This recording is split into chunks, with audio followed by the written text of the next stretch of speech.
Buenos días, soy Alonso con Fe y Pensamiento Crítico. En nuestra lectura del libro de Primer Samuel en el Antiguo Testamento de la Biblia, nos toca hoy día continuar con el capítulo 2. Este capítulo 2 es un poco más largo, nos va a tomar un rato desmembrar. Y venimos del capítulo 1 en el que se arma la historia de Ana, esposa de Elcana, hombre que tenía dos esposas, una con muchos hijos, parece que 10 por un ejemplo que se hace, y Ana no tenía ninguno. Cada año iban al templo a ofrecer los sacrificios anuales, rutinarios, ritualísticos, um, y la esposa con hijos se burlaba de la esposa sin hijos. El marido repartía las partes iguales a la esposa con hijos y a los hijos y reservaba una parte especial para la esposa Ana. Esto provocaba envidia o recelo en la esposa que se llamaba Penina, en la esposa con hijos, y hacía que Penina se burlaba y oprimía y abusaba emocionalmente de Ana porque ella no tenía hijos. Un bullying, básicamente.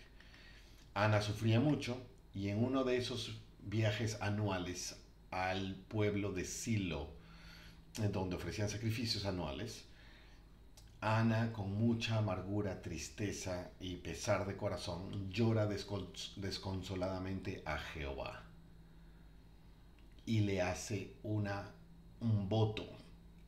Si me concedes un hijo varón, yo te lo consagro a ti el resto de su vida.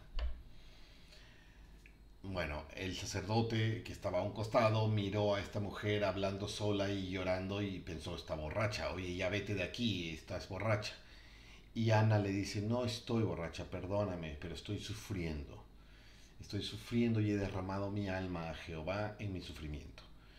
Y el sacerdote, Elí se llamaba, reconoce su error y dice, bueno, lo lamento, vete en paz y que Dios te conceda tu deseo. Las palabras de un sacerdote con autoridad de Dios, eh, aceptadas por Ana, le dan gozo y felicidad. Si el sacerdote que habla en nombre de Dios me ha dicho que se haga la voluntad, que se cumpla mi deseo, entonces se va a cumplir y estoy gozosa. Y a partir de ahí no tuvo más tristeza, dice. Y le cuenta a su esposo tiene el acto íntimo para procrear y a las semanas sale embarazada y a los 9 meses da a luz. El gozo que esto significa. Podemos suponer que en ese tiempo de embarazo ellos han sabido, sentido inspiración y revelación de algún tipo en el que Dios les hace saber a estos padres que este hijo va a ser muy especial y voy a hacer cosas muy importantes con él y va a ser un personaje importante para la historia que viene. Entonces ellos, wow, ¿no es cierto? Tremendo, tremendo privilegio que viene después de un tremendo sufrimiento de ser estéril. Y pasan algunos años en los que Ana no lleva al bebé al sacrificio ritualístico anual en la ciudad de Silo, sino que se queda en casa porque tenía que darle de amamantar, ¿no es cierto? Y dijo, hasta que no destete al niño, no iré al sacrificio anual, porque cuando lo destete, iré y lo entregaré al templo y se quedará allí para siempre. Ese es el gran sacrificio del voto que ella hizo con Jehová, si es que Dios le concede. Y le concedió, ahora ella debe cumplir su promesa. Entonces, ocurre, llega la fecha en que se desteta el niño, asumo 2 añitos, 3 añitos, no sé si el templo es una guardería, pero llega el día en que lo lleva al templo y lo entrega. Y le hace le hace recordar al sacerdote Elí: yo soy esa mujer que sufría tanto hace tiempo, pedía por este niño y mira, Dios me lo ha concedido. Mi promesa fue que lo dedicaría a Dios, consagrado con el convenio nazareo, ese convenio de un tipo de vida especial, sacrificio especial, reserva especial, y nunca cortarle el pelo como símbolo también de ese convenio nazareo, y lo vengo a entregar aquí. Lo dedico también a Jehová. Todos los días que viva será de Jehová. Se lo está entregando a Elí. Y supongo que esto era una costumbre conocida, porque el templo lleno de sacerdotes, no sé si quieren tener un bebé entre ellos, ¿no? Pero ocurre. Y tal vez no era tan bebé, 2, 3, 4 años, no sé a qué edad se le desteta en esta tradición israelita de hace 3000 años. 1000 años antes de Cristo, y más los 2000 de ahora. Eso es lo que pasó en el capítulo 1. Y ahora venimos al capítulo 2. Y Ana oró y dijo. Supongo que está en el momento en el que entrega al niño a Elí en el templo, en el cual ella sabe: ya no lo voy a volver a ver, tal vez una vez al año que venga o cuando lo visite, pero ahora es de Dios, porque yo lo prometí y yo cumplo. Así como Dios cumplió, yo más debo cumplir. Ana oró y dijo: mi corazón se regocija en Jehová, mi poder se exalta en Jehová, mi boca se ensancha contra mis enemigos, por cuanto me alegro en tu salvación. Salvación, regocija, acción de gracias, mi poder, símbolo, oró, oración. ¿Ok? Está manifestando gratitud, gracias, gracias, gracias. No hay santo como Jehová, porque no hay ninguno fuera de ti, no hay otro Dios. No, ni hay roca como el Dios nuestro. Roca, firme, sustento, base para la vida.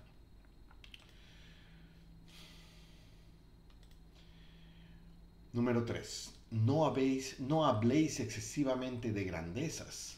Cesen las palabras arrogantes de vuestra boca, porque Jehová es el Dios de todo saber, y a Él le toca pesar las acciones. Él es el juez.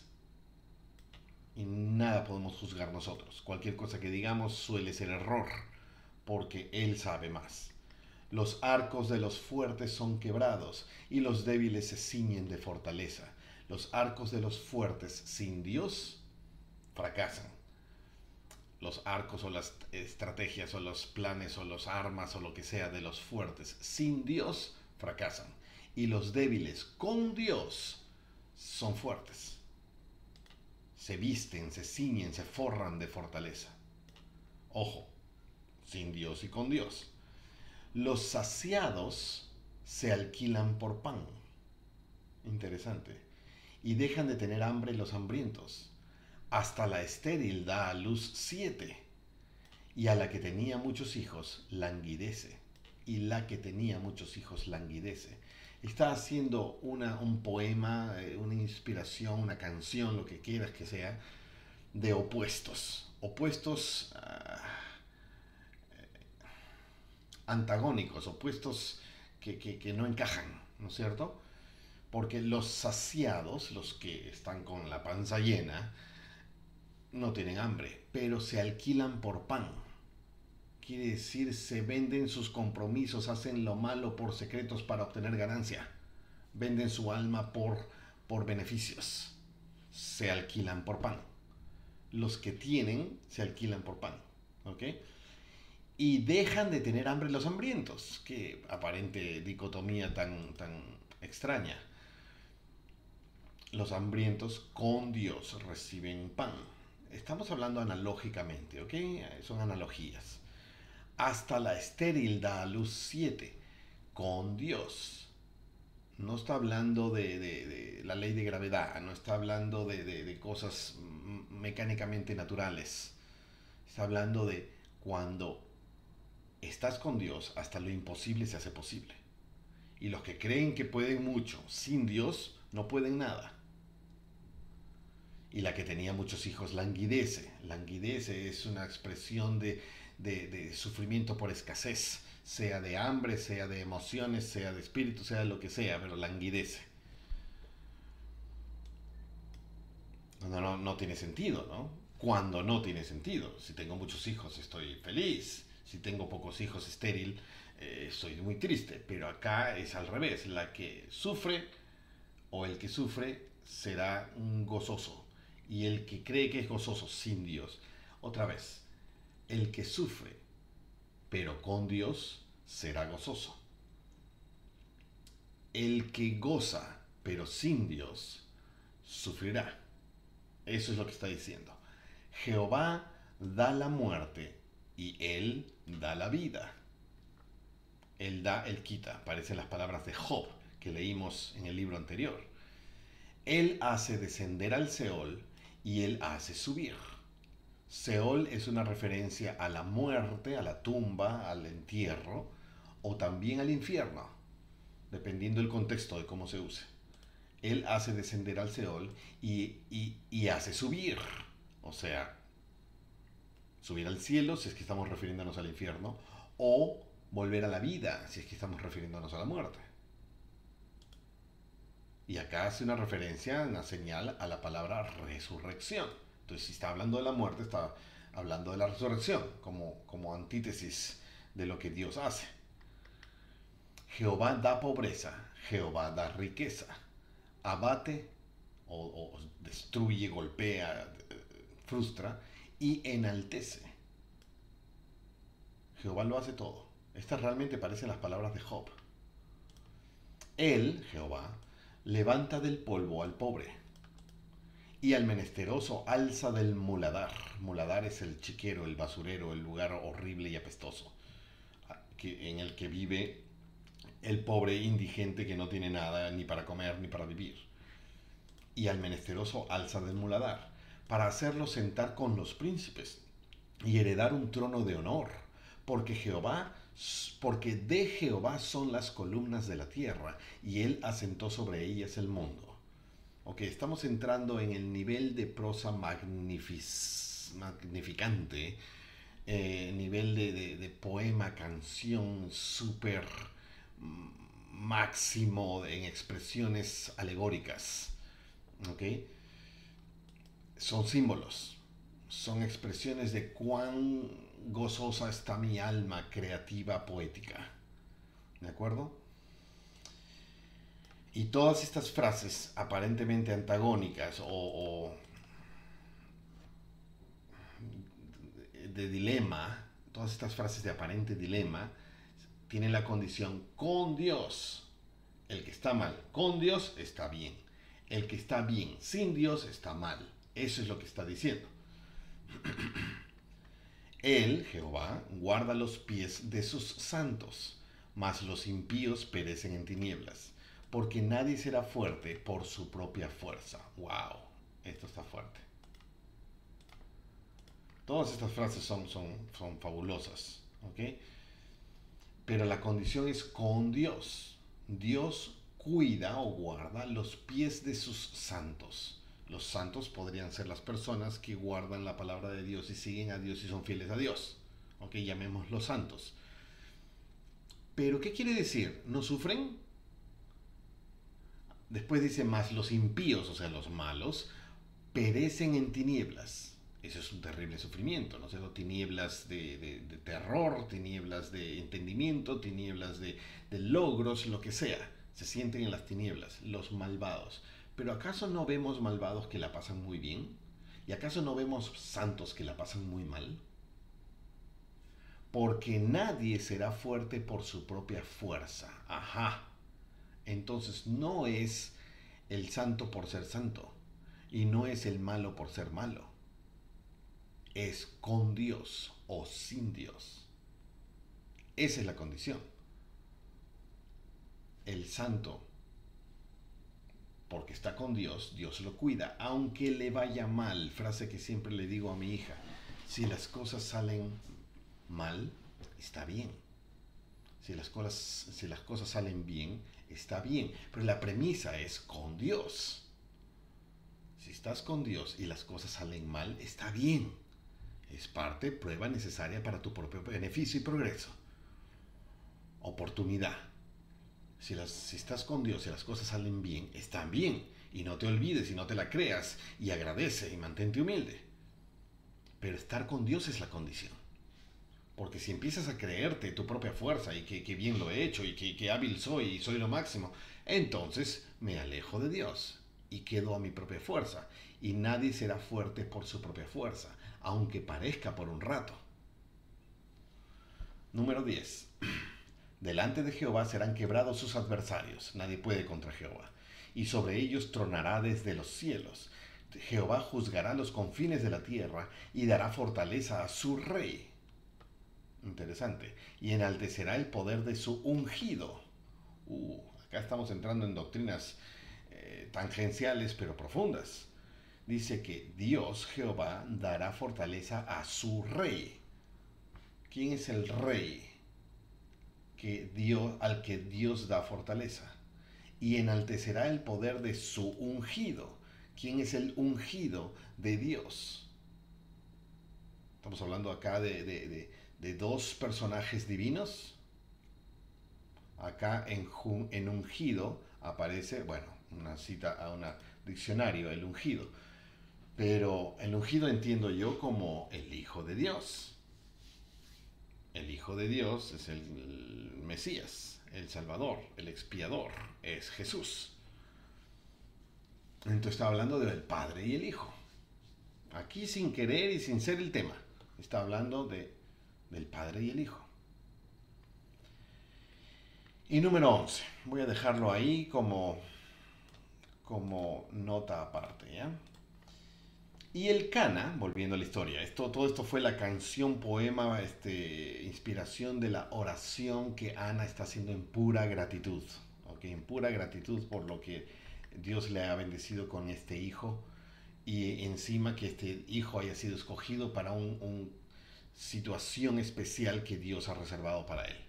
Ahora lo entrego a mi hijo al templo. Y el Cana, el esposo de Ana, volvió a su casa en Ramá. Y el niño servía a Jehová delante del sacerdote Elí. El niño, ¿qué edad le calculamos? Servía a Jehová. Entonces estaba cumpliendo las reglas del templo y le decían qué hacer y tú vas a hacer esto. Y él seguía al sacerdote Elí, sirviendo a Jehová porque era lo que Elí le decía, haz esto. Le enseñó a orar, le enseñó los sacrificios, le enseñó a ordenar las cosas y el porqué de las cosas, la doctrina del evangelio, a hablar de Dios, y es una vida consagrada. El niño, no sé, me hace pensar en 6 años, 7 años, no sé. Mas los hijos de Elí, este sacerdote tenía hijos, eran hombres malos que no conocían a Jehová. Un dolor para el padre de estos hijos, este sacerdote del templo. Qué terrible ser llamado a una gran responsabilidad divina, de autoridad, de sacerdocio. Mi relación con Dios es cercana e importante, trascendental, y lo vuelco a mis hijos y mis hijos salen mal. Son malos, hombres malos. Entonces, dentro de toda esta historia de Ana y el niño Samuel, Elí está viviendo una situación muy triste. Él está muy bien, pero sus hijos están mal. Y esta es una cruz que los padres tenemos que llevar a quien le toca. No importa cuán buenos somos, cuán buenas intenciones y cosas dimos a nuestros hijos para su bienestar en la vida, y ellos tienen el poder de decidir contra lo que nosotros les damos, brindamos, enseñamos. Y tienen el derecho de decidir ser malos. Y nosotros no podemos controlarlo realmente o evitarlo al final del caso. Y nos toca sufrir. Eso es lo triste. Tú puedes estar haciéndolo todo bien, pero debido a las decisiones libres de los que amas, sufres. Tú no has hecho nada malo, pero te toca sufrir porque amas. El pobre Eli tiene hijos hombres malos. Y la costumbre de los sacerdotes con el pueblo era que cuando alguno ofrecía sacrificio, venía el criado del sacerdote, mientras la carne se cocía, trayendo en su mano un garfio de 3 dientes. Estamos hablando de una de las formaciones ritualísticas del procedimiento. Y lo metía en el perol, o en la olla, o en el caldero, o en el pote. Y todo lo que sacaba el garfio, el sacerdote lo tomaba para sí. ¿Ok? Lo sacaba. De esa manera hacían todo con todo israelita que venía a Silo. Sabemos ya por las historias de Moisés y las distribuciones de responsabilidades y el orden de los eventos y rituales y todos los detalles que se dieron en los libros de Éxodo, Levítico, Números y Deuteronomio, que los sacerdotes del templo vivían de los objetos comestibles que traían los de la ciudad para los sacrificios. No se comían todo, pero había una porción que se la comían ellos. ¿Ok? Y esto es lo que está ocurriendo. Y había un garfio allí de 3 dientes que se usaba y lo que saliera en el garfio, eso era para el sacerdote. De esta manera hacían con todo israelita que venía a Silo. Silo es la ciudad donde está el templo que se está usando por los últimos 500 años desde que Moisés o Josué incluso murió. 15. Asimismo, antes de quemar la grasa, venía el criado del sacerdote y decía al que sacrificaba, es como el asistente, da carne para asar para el sacerdote, porque no tomará de ti carne cocida, sino cruda. Sácala antes de que se cosa, ¿no es cierto? Si el hombre le respondía, quemen primero la grasa y después toma tanto como quieras, él respondía, no, sino dámela ahora mismo, de otra manera yo la tomaré por la fuerza. Qué extraña aparente confrontación que había entre ellos mismos. Era pues muy grande el pecado de los jóvenes delante de Jehová, porque los hombres menospreciaban los sacrificios a Jehová. Estamos hablando de los hijos de Elí, hombres malos, ¿ok? Entonces está ocurriendo esto de que debe sacarse la carne para el sacerdote antes de que se cosa, y era pecado muy grande de los jóvenes delante de Jehová. ¿Qué cosa? El dejar que se queme primero la grasa y después tomar tanto como quiera. Ok, estoy tratando de entender. Porque los hombres, jóvenes en este caso, menospreciaban los sacrificios de Jehová. Son tonterías, dice. Como todos los jóvenes piensan de lo que los adultos consideran importante. Y Samuel, siendo niño, ministraba delante de Jehová, vestido con un efod de lino. ¿Te acuerdas el efod? Esa chaqueta, ese chaleco ceremonial que se describe en el Éxodo, en el libro de Números, se describe toda la vestimenta del sacerdote. Y el efod era un chalequito especial que llevaban. Pues acá el niño, Samuel, tenía un efod de lino. Debe haberse visto muy lindo. Acá está efod citado en Éxodo 28:4, ¿no es cierto? Que eran las vestiduras que el pectoral y el efod y el manto y la túnica bordada, la mitra y la faja hagan pues las vestiduras sagradas para Aarón. Eso fue lo que se estipuló allá en 500 años atrás o más en Moisés. 19. Y le hacía su madre una túnica pequeña y se la traía cada año. El niño está creciendo y cada año voy a ver a mi hijo, la emoción de la madre de ir a este evento de sacrificios, no solamente por el sacrificio mismo, voy a ver a mi hijo y le llevo túnicas nuevas y cada año está creciendo. Cuando subía con su marido para ofrecer el sacrificio anual. Qué bonito. Y Elí bendijo a Elcana y a su mujer Ana, diciendo, Jehová te dé hijos de esta mujer en lugar del que dedicó a Jehová. Y volvieron a su casa. Entendemos el difícil sacrificio que Ana ha hecho al entregar a su hijo pequeño en consagración a Jehová y servicio constante y perpetuo en el templo. He perdido a mi hijo. Mi hijo, el amor de mi vida, la entraña de mis entrañas, que no esté conmigo. Y desde los niños, desde los 3, 4, 5, 6 años, no sé, qué dolor, ¿no es cierto? Pero ese fue el sacrificio que ella votó, su voto, para pedir un hijo. Y ahora, ya milagro concedido, no tengo nada más que dar gracias y sonreír, por más que lo extrañe con las fibras de mi alma. Y ahora el profeta no, el sacerdote Elí me hace una bendición con la autoridad que él tiene del cielo, de Jehová, dada al hombre para actuar en su nombre, lo que él diga se cumple. Y yo tengo fe y lo sé. Y me ha dicho que vamos a tener más hijos. Caramba, ¿cuánto más me puede bendecir Jehová? El gozo. Y me acuerdo cuánto sufría. Ahora el sufrimiento de esa época se ve pequeñito comparado con el gozo que tengo. Y agradezco. Mm. Jehová te dé hijos de esta mujer en lugar del que dedicó a Jehová, como compensación. Y se volvieron a su casa. Yo estoy viendo a Elí aquí entrando en mucho amor, cuidado, ternura y protección y gusto por este niño Samuel. Elí tiene un dolor grave de corazón porque sus hijos de sangre son malos y no respetan los sacrificios, menosprecian los sacrificios de Jehová, aparentemente con el ejemplo mencionado anteriormente. Entonces cae en gracia con este niño tan seriecito, tan cumplidor, tan dedicado. ¿Qué niño tan especial? Y uno se enamora de tremendo personajito, ¿no es cierto?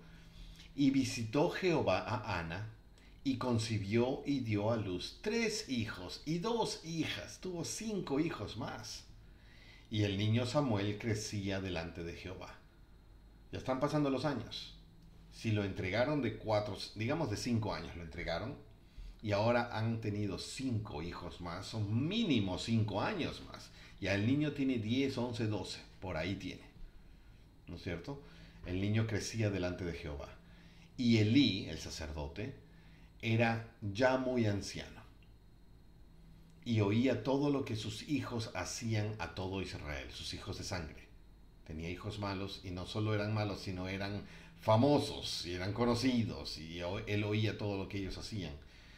Y cómo dormían con las mujeres que velaban a la puerta del tabernáculo de reunión. Cuando dice dormía con las mujeres, asumo que eran mujeres del oficio más antiguo de la tierra, era la prostitución, eran ofertas de placer. Asumo eso por la referencia. Mujeres que velaban a la puerta del tabernáculo de reunión. El tabernáculo de reunión era una parte de la logística del templo. Están afuera, pero ahí es donde vienen todos, vienen a reunirse. Y si soy mujer del trabajo de la prostitución, pues voy donde hay más gente, y ahí hay más gente. Supongo que eran mal vistas, condenables, y era pecado, y la sensualidad y la sexualidad eran mal vista, obviamente. Y si alguien hacía algo era en secreto, y ellas lo sabían, y habían muchos con secretos, y había buen negocio, y ahí paraban. Y mis hijos, yo soy Elí, mis hijos están durmiendo con estas mujeres. No solo por ser malas mujeres, sino por el acto sucio de la sexualidad fuera de la pureza matrimonial. No sé si sus hijos eran casados también. Casados o no, el acto impuro es lo mismo. Y les dijo, Elí les dice a quién, a sus hijos me imagino, ¿por qué hacéis cosas semejantes? Porque yo oigo de todo este pueblo acerca de vuestros malos procederes. Ya soy anciano, ¿no? Ya son mis últimos ruegos. No, hijos míos, porque no es buena la fama que yo oigo, pues hacéis pecar al pueblo de Jehová. Esto es cierto. Esto sí es lamentablemente pesado para los hijos de un famoso. Elí es famoso, es el sacerdote del templo. Todo el país lo conoce porque todo el país viene al templo a ofrecer los sacrificios ritualísticos de las tradiciones de esa época. Todos conocen a Elí y todos conocen a los hijos de Elí. Y todos ven que los hijos de Elí son así de cretinos, son así de fuera del evangelio, no cumplen sus convenios y son livianos, ligeros y superfluos y vanos. Entonces, ¿quién es Elí? Entonces, Elí no sirve, es un mal padre, no supo controlar a sus hijos. O todo esto de los sacrificios, el templo y el evangelio y la religión es una tontería, porque si los hijos demuestran que lo que el padre hace es una tontería, entonces, debe ser una tontería. ¿Y por qué me dices a mí si los hijos de Elí también lo hacen? Por eso estás haciendo pecar al pueblo. Tú que tienes cierta fama, tienes por ende cierta responsabilidad. Ah, pero yo no pedí esa responsabilidad. Pero la tienes. Hay cosas que nos toca. La tengo. Y tengo responsabilidad sobre ello. Y más reniegan, los rebeldes más reniegan de tener cierta responsabilidad intrínseca en sus comportamientos. Y yo no he pedido esta fama, yo hago lo que me dé la gana. Y entonces otros me siguen porque tengo fama, porque mi padre es famoso. Y yo no lo escogí, pero así es. Y mis actos convencen a otros. Y el pecado de otros es mi culpa, porque por mi causa lo hice. Si yo fuera a vivir en una cueva y hago mis pecados, moriré por mis propios pecados, mas no por la culpa de otros que me siguieron, porque nadie me sigue. Pero si me siguen, es mi influencia. 25. Si peca el hombre contra el hombre, Dios intercederá por él. Pero si alguno peca contra Jehová, ¿quién intercederá por él? Pero ellos no oyeron la voz de su padre, porque Jehová quería hacerlos morir. Uf, qué tristeza para el padre. ¿Cómo sabe el padre que Jehová quiere hacerlos morir? No voy a argumentar eso. Acá parece que se sabe. Interesante analogía. Si peca el hombre contra el hombre, yo hago un daño a otro hombre, Dios intercederá por él. Porque yo puedo pedir perdón, puedo arrepentirme, puedo devolver, restituir y no volverlo a hacer. El pecado se hizo.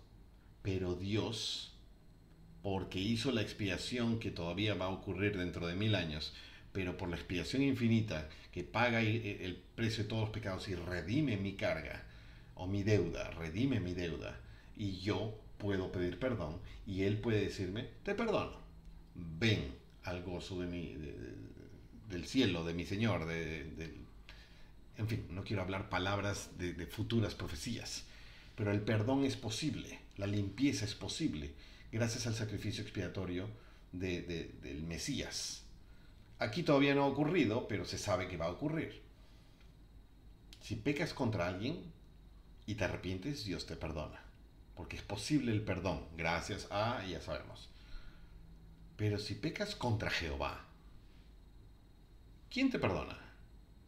¿Quién te defiende? Acá dice intercederá por él. Al interceder, estamos hablando de una tercera persona. Yo le debo a él. Entonces, una tercera persona viene e intercede y paga mi deuda, porque yo no puedo, pero pido perdón. Y entonces me someto a las condiciones de quien me redimió, de quien pagó mi deuda. Entonces, este tercer personaje que intercede, ese es el Mesías. Pero el que peca contra Jehová, Dios, está haciendo una diferencia de Jehová y del Mesías. ¿Okay? Está haciendo una diferencia y no voy a entrar en cuál es quién es cuál, no importa ahorita, pero hay dos personas acá. Pero si pecas contra Jehová, si peco contra un hombre, Jehová, el Mesías intercede. Dios también lo llama, intercede. Pero si peco contra Jehová, ni el Mesías intercede. Es una forma, ¿cómo peco contra Jehová? No puedo pecar contra algo que no conozco. Si no lo conozco, no es pecado. Y si no es pecado, no hay culpa, no hay juicio. Pero cuando sí conozco y peco contra eso, es un pecar contra conocimiento, contra el testimonio, contra la certeza de que sé contra lo que estoy yendo. No hay intercesión ahí. Eso es lo que está diciendo. Si alguno peca contra Jehová, ¿quién intercederá por él? Impresionante.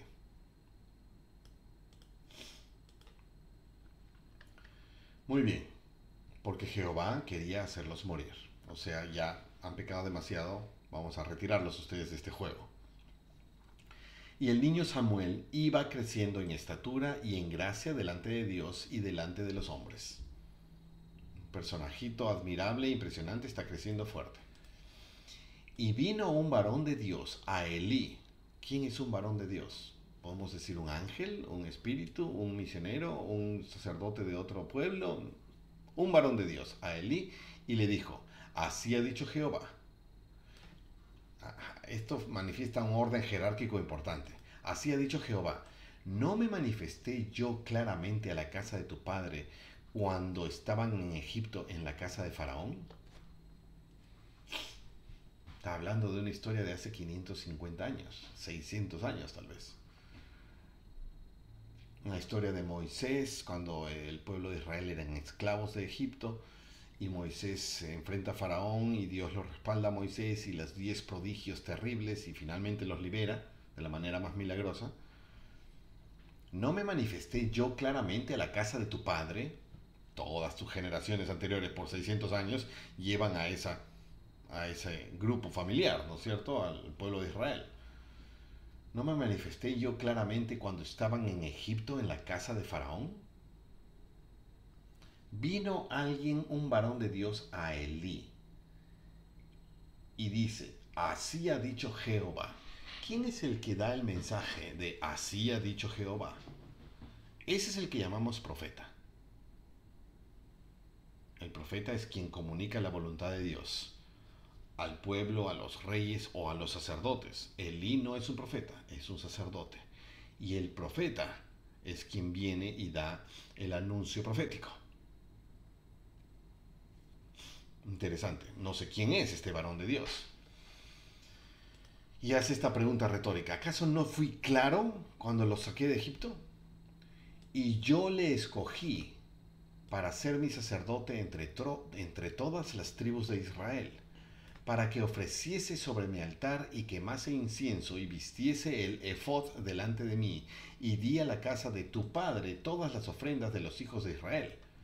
Acá está hablando de la tribu de Leví, la tribu escogida para ser por todas sus generaciones los sacerdotes oficiantes de los sacrificios y rituales del templo. Yo lo escogí de entre todas las tribus de Israel a la tribu de Leví para ser mi sacerdote. El primero fue Aarón y luego los hijos de Aarón. Aarón era hermano de Moisés y era de la tribu de Leví. Moisés y Aarón y Miriam o María, su otra hermana, eran del pueblo de Israel, eran mucho tiempo antes de Jacob, el padre de las 12 tribus. Estamos hablando de unos 500 años antes de Moisés. ¿Okay? El sacerdocio ha sido dado a tu familia, a tu gente, a tu descendencia, a la tribu de Leví. Y di a la casa de tu padre todas las ofrendas de los hijos de Israel. Ustedes viven de las ofrendas de todos, de los sacrificios que todo Israel, todo el país trae al templo. De eso viven ustedes, se las he dado a ustedes. ¿Por qué habéis hollado mis sacrificios y mis ofrendas que yo mandé ofrecer en mi morada? Y has honrado a tus hijos más que a mí, engordándoos con lo principal de todas las ofrendas de mi pueblo Israel. Parece que Leví ha cometido un error por engreír a sus hijos. Por eso se menciona acá el aspecto aparentemente confrontador que hay entre el siervo o el criado del sacerdote que va y saca la carne, lleva ¿dónde está? El trinche, no era un trinche, era se me van las palabras, el garfio de 3 dientes. El criado del sacerdote lleva el garfio de 3 dientes al que está haciendo el sacrificio en el fuego y le dice, saca la porción para el sacerdote y saca la cruda antes que se cosa. Y si el sacerdote o el que está haciendo el cocido dice, no, espera que se cosa, tienes que decir el criado, me lo das crudo o te lo quito a la fuerza. Entonces, ¿qué? ¿Los hijos de Elí estaban también haciendo el cocido? Por ser hijos de Elí, eran parte de la tribu de Leví, por lo tanto habían heredado patriarcalmente también el sacerdocio. También eran estos hijos de Elí sacerdotes del templo y estaban haciéndolo mal y estaba, como dice acá, menospreciando los sacrificios de Jehová. ¿A eso se está refiriendo con los hombres malos? Estoy deduciendo acá. Y Elí lo sabía. Y Elí lo permitió. Y se están engordando de cosas cocidas y están pensando que el sacrificio es un festín y vamos a gozar y salud, salud. Eso está mal. Y Elí lo sabía y lo ha permitido. Y aquí le está dando un resondrado bravo. Por medio de este varón de Dios que dice. Le dijo, ¿por qué habéis dónde está? Y visitó a Ana, no. Ya no sé dónde está. Y así es su madre, y le dijo, era muy anciano, hijos míos, vamos más acá. Por tanto, habéis hollado mis sacrificios, y yo les escogí para ser mi sacerdote. Está hablando desde el inicio de la autoridad. ¿Por qué habéis hollado mis sacrificios? Acá vino un varón de Dios a Elí y le dijo. Entonces aquí le está sacando los trapitos feos.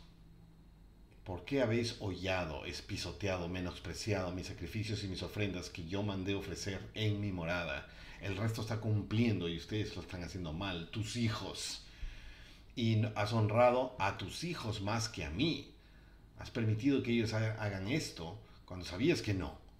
Y solamente para que ellos estén contentos y te has preocupado por ellos más que por mí. Engordándoos con lo principal de todas las ofrendas de todo mi pueblo Israel. Por tanto, ahora del castigo, de la acusación viene el castigo. Jehová, el Dios de Israel, dice: yo había dicho que tu casa y la casa de tu padre andarían delante de mí perpetuamente. Mas ahora, ha dicho Jehová. Esta es una evidencia excelente de que Jehová cambia de opinión. Y cuando dice algo es perpetuo, mañana puede venir y decir ya no. Porque es su bendita decisión. Pero nosotros, ¿cuánto oigo entre líderes y pastores y pensadores el deseo de circunscribir a Dios y meterlo en una caja porque dijo una cosa? Jamás de los jamases puede ser diferente. Puede ser diferente si él mismo lo cambia. Otro testimonio más de que Dios cambia cuando le da la gana, según nuestro merecimiento para bien y para mal. Yo dije que andarían delante de mí perpetuamente, pero ahora digo, nunca haga yo tal cosa. He cambiado de opinión por tus acciones, porque yo honraré solo a los que me honran, y a los que me desprecian serán tenidos en poco. Va. ¿Dónde está? Este versículo de acá es importante. Y esta porción de acá. He aquí, vienen días en que cortaré tu brazo y el brazo de la casa de tu padre, de modo que no haya anciano en tu casa. Cortar tu brazo no lo recibo como un cuchillo cortando el brazo, ¿ok? No.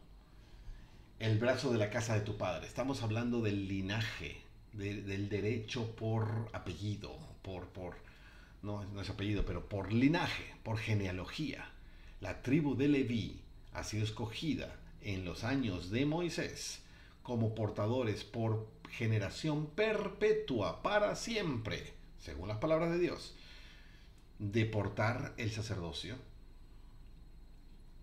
oficiante de los rituales del templo. Y yo dije que sería para mí, delante de mí andarían perpetuamente, pero ahora ya no. Y acá hay una profecía importante: vienen días en que cortaré tu brazo y el brazo de la casa de tu padre.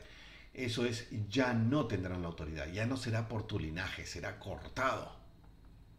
De modo que no haya anciano en tu casa. Anciano es un puesto, no es un adjetivo de edad. En este contexto, es el puesto. Los ancianos son los asignados, venerables, respetables, que con sabiduría ejercen su mayordomía asignada en las funciones del templo. Entonces, él es un anciano. Aunque tenga 15 años de edad, aunque tenga 80 años de edad, el anciano es el puesto, es la asignación. Ya no van a haber ancianos en tu casa. No va a escogerse a nadie en estos puestos honorables. La autoridad del sacerdocio va a ser quitada de tu linaje. Eso es lo que está diciendo. No sé si mañana o alguna época en el futuro. Dios ha cambiado de opinión por culpa de los hombres. 32. Y verás un adversario en mi morada. En todas las cosas buenas que haga a Israel, y nunca habrá anciano en tu casa. Otra vez, repite. Verás un adversario en mi morada. Interesante, serás enemigo mío. Y si no hablo de ti como persona, hablo de lo que viene después de ti. Tu brazo, el brazo de la casa de tu padre, tu apellido. Y cualquier cosa, todas las cosas buenas que haga yo, Dios, a Israel, tú las verás como enemigo. Es como, no sé, entiendo en mi poco entendimiento, como las luchas políticas entre la izquierda comunista y la derecha, liberal o capitalista o como quieran etiquetarla. Cuando la derecha hace algo bueno, realmente hace algo bueno, corta los impuestos o da beneficios a los nuevos nacidos no sé, invierte en tecnología. Cuando hace algo bueno, la izquierda, en vez de reconocer lo bueno que se está haciendo, no, dice, no, eso es terrible, terrible, terrible, terrible. No porque sea terrible, sino porque lo hace quien es aquel de quien estoy en contra. No importa que regale el mundo a todos, no, está mal. Los opuestos van a decir, está mal. No habrá más autoridad en tu casa, en tu linaje. Y todo lo que yo haga a Israel, tú lo verás como adversario. Bastante crudamente fuerte la maldición, o sea, es la profecía de una anti-bendición. Es una maldición castigo. Y el varón tuyo que yo excluya de mi altar será para hacer consumir tus ojos y llenar tu alma de dolor. Mas todos los nacidos en tu casa morirán en la flor de la vida. ¡Wow! Ya me hace pensar, esto no era justo para el pobre Elí, pero yo no sé los detalles de la vida de Elí. Me entero con cada línea que se escribe aquí, así que no puedo juzgar nada. Solo sé que Dios es justo, así que esto justo es. No lo veo por dónde, pero el hecho que yo no entienda no significa que no lo sea. Y te será por señal esto que acontecerá a tus dos hijos, Ofni y Finés. Estos hijos los mencionó en el capítulo anterior al inicio, ¿no? Ambos morirán en el mismo día. Y yo me levantaré un sacerdote fiel, que ni siquiera será de tu linaje, que haga conforme a mi corazón y a mi alma. Y yo le edificaré una casa firme, y andará delante de mi ungido todos los días. Ungido, de mi ungido. Andará delante. Cuando escucho la palabra ungido, pienso en Jesús, el Hijo de Dios, el Cordero de Dios, el expiador, el Mesías. Pero acá está ungido con minúscula y pareciera un alguien asignado del momento, pero no tengo por qué decirlo. Supondré que es el ungido de Dios. Andará, pero ¿sabes de quién está hablando? Yo me levantaré un sacerdote fiel que haga conforme a mi corazón y mi alma, y yo le edificaré una casa firme. Casa firme quiere decir una herencia, una genealogía, una prole firme, justa. De él saldrán buenos sacerdotes. Y andará delante de mi ungido, todos los días. ¿Sabes de quién habla? De Samuel, del niño Samuel, que está creciendo fuerte y bien y cerca de Dios, sin sabiduría y en estatura. Está hablando de Samuel. Y Elí lo sabe. El dolor de recibir esta maldición, Elí, sabiéndose culpable de no haber sido lo suficientemente estricto con sus hijos y haber cedido a sus pecados, errores, siendo particularmente responsables de estas mayordomías ritualísticas del templo. Y yo lo he permitido, yo sé que soy culpable, es pecado de ellos, pero yo lo he permitido y he engreído esto y he hecho posible que permanezca. Y ahora se acabó. Corte a mi genealogía y viene de otra fuente ahora. Dios no pierde, yo pierdo. Y Samuel, que lo estoy viendo iluminado, creciendo de maneras potentes, si este chico sigue así, este va a ser un hombre de Dios, en la mano de Dios, cual martillo para todos. Y lo veo claro. Y ya se me condenó. Y no hablo de condenación del infierno, hablo de condenación, consecuencias de no bendiciones o castigos en mi tiempo presente. Hasta mis hijos van a morir. No habrá más sacerdocio en mi linaje. Qué vergüenza, qué terrible, qué dolor. Esto es de esta vida. No está diciendo y te mandaré al infierno. No está diciendo eso. Y por eso te saco a ti y pondré a otro. He cambiado de opinión. Y yo causé eso. Yo, hombre, causé que Dios cambie de opinión. Porque si Él hace convenio conmigo, convenio es un compromiso de ambos lados. Él cumple, yo cumplo. Yo cumplo, Él cumple. Pero si yo no cumplo, Él cambia de opinión. Rompí el contrato. Él nunca va a no cumplir.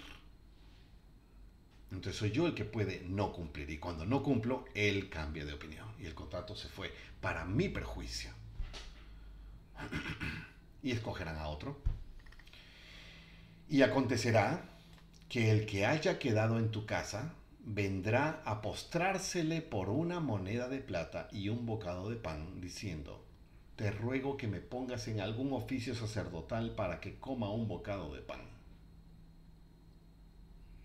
El linaje previamente escogido estará menesteroso y mendigo, porque antes, que se burlaba de los sacrificios y se aprovechaba y sacaba ventaja para su propio provecho, no respetando y menospreciando los sacrificios de las ordenanzas y sus significados, ahora fue quitado y ahora no tienes nada de comer y vas a venir rogando como mendigo a aquel que yo puse o pondré. ¡Qué horror! Parece un castigo muy severo. Pero no estoy diciendo que está mal ejecutado. ¿Quién soy yo para decirlo? ¿Cuántas veces en mi vida he vivido experiencias que opino me merezco, pero que he juzgado como castigos demasiado severos? O sea, ¿cuál es la proporción? Y solo después de años, solo después que pasó todo y miro atrás, entiendo la proporción. Entiendo la necesidad de la proporción. Lo que fue muy pesado fue lo necesario. De otra manera no habría superado lo que he superado, crecido lo que he crecido, aprendido lo que he aprendido. Y si no aprendo, no crezco, no supero, la prueba continúa. Y después de la aflicción viene el gozo, si superas. Y en el gozo te das cuenta que fue necesario y terminas agradeciendo. En fin, hay cosas que no vuelven y así debe ser. Este es el caso del pobre Elí y sus hijos. Y está creciendo Samuel y vemos que está siendo señalado como el próximo escogido. Y aquí acaba el capítulo 2 del libro de 1 Samuel. Nos vemos en el próximo episodio.